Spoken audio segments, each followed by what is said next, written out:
Sir ಈಗ ಹೊಸ ಭವನ ready ಆಗಿದೆ, ಉದ್ಘಾಟನೆಗೆ ಸಿದ್ಧ ಆಗಿದೆ. ಯಾವ ರೀತಿ ಬಂದಿದೆ ಸರ್, ನೀವು ಅನ್ಕೊಂಡಂಗೆ ಬಂದಿದೆ? ಚೆನ್ನಾಗಿದೆ. ಮುಂಚೆ ನೋಡಿದಾಗ ಸ್ವಲ್ಪ ಕನ್ಫ್ಯೂಷನ್ ಅಲ್ಲಿ ಇದ್ದೀವಿ. ಅಂತಿಮವಾಗಿ ಚೆನ್ನಾಗಿದೆ.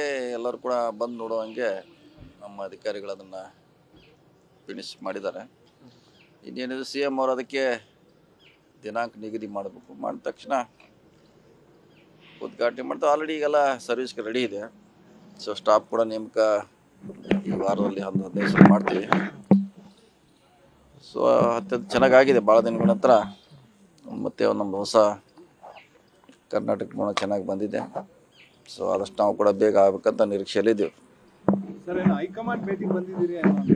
ಇಲ್ಲ, ಇದನ್ನ ನೋಡ್ಲಿಕ್ಕೆ ಬಂದಿದ್ದೀವಿ. ನಮ್ಮ ಬಿಲ್ಡಿಂಗ್ ನೋಡ್ಲಿಕ್ಕೆ ಬಂದಿದ್ದೇವೆ. ಫಸ್ಟ್ ಪ್ರಯಾರಿಟಿ ನಮ್ಮ ಇಲಾಖೆ, ನಮ್ಮ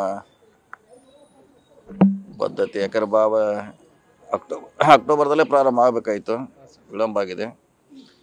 ಸೊ ಅದನ್ನು ಪ್ರಾರಂಭ ಮಾಡೋದೇ ನಮಗೆ ಪ್ರಿಯಾರಿಟಿ. ಯಾವಾಗ ಉದ್ಘಾಟನೆಗೆ? CM ಅವ್ರು ಡೇಟ್ ಕೊಡ್ಬೇಕು ಕೇಳಿದ್ದೀವಿ ನಾವು. CM ಅವ್ರು ಕೊಟ್ಟ ತಕ್ಷಣ ಆದಷ್ಟು ಬೇಗ ಉದ್ಘಾಟನೆ ಮಾಡ್ತೀವಿ. ಮಲ್ಲಿಕಾರ್ಜುನ್ ಖರ್ಗೆ, ವೇಣುಗೋಪಾಲ್ ಅವ್ರನ್ನ ಏನಾರು ಬೇಕು? ನೋಡೋಣ, ನಾಳೆಗೆ ಟೈಮ್ ಕೇಳಿದ್ದೀವಿ. ನಾಳೆ ಇವತ್ತು ಭೇಟಿ ಆಗ್ತೀವಿ.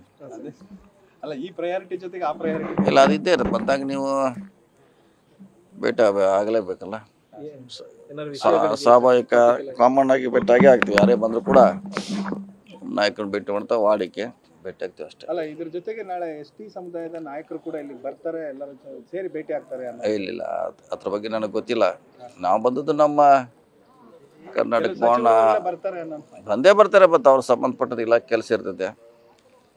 ಸೊ ಬೇರೆ ಬೇರೆ ಕಾರಣಗಳಿಂದ ಬರ್ಬೋದು. ಅಲ್ಲ, ಇದೇ ಸಂದರ್ಭನ ಇಲ್ಲ ಬಳಸ್ಕೊಳ್ಳೋದಿಲ್ಲ. ಬಂದಾಗ ಮತ್ತೆ ಗಂಟೆ ಬಡಿಲೇಬೇಕಲ್ಲ. ನೀವು ದೇವಸ್ಥಾನಕ್ಕೆ ಬಂದಾಗ ಮತ್ತೆ ಹಂಗೆ ಹೋದ್ರೆ ಹೆಂಗೆ? ನೀವು ಗಂಟೆ ಬಡ್ದು ಹೋಗ್ತಾರೆ ಎಲ್ಲರೂ. ಸರ್, ಇದು ST ಸಮಾವೇಶದ ಏನಾರು ಇದೆಯಾ ಸರ್? ಇಲ್ಲ, ಅದಿಲ್ಲ. ಅದು ಸದ್ಯಕ್ಕಂತ ವಿಚಾರ ಇಲ್ಲ. ಲಾಸ್ಟ್ ಟೈಮ್ ನಿಮ್ಮ ಭೇಟಿ ಆಗಿತ್ತು ಅಂದ್ರೆ ಮಾತುಕತೆ ಮಾಡೋದು, ಎಲ್ಲ ನಾಯಕರೆಲ್ಲ ಸೇರೋದು ಅಂತ ಎಲ್ಲ ಆಗಿತ್ತು, ತೀರ್ಮಾನ ಆಗಿತ್ತು? ಇಲ್ಲ ಅವರೆಲ್ಲ ಅವ್ರು ಬಂದ್ರೆ ಅವ್ರು ಭೇಟಿ ಅಲ್ಲ, ಅವ್ರು ಬಂದಾಗ ಅವ್ರು ಭೇಟಿ ಆಗ್ಬೋದು. ಅವ್ರಿಗೆ ಸಂಬಂಧಪಟ್ಟ ವಿಚಾರ ಅದು. ಈಗ ನಾವು ಬಂದಿದ್ದೀವಿ, ನಮ್ಮ ನಾಯಕರನ್ನೇ ಭೇಟಿಯಾಗಿ ನಾವು ಹೋಗ್ತೀವಿ ಅಷ್ಟೇ. ನಾಳೆ ಭೇಟಿ ಸಂದರ್ಭದಲ್ಲಿ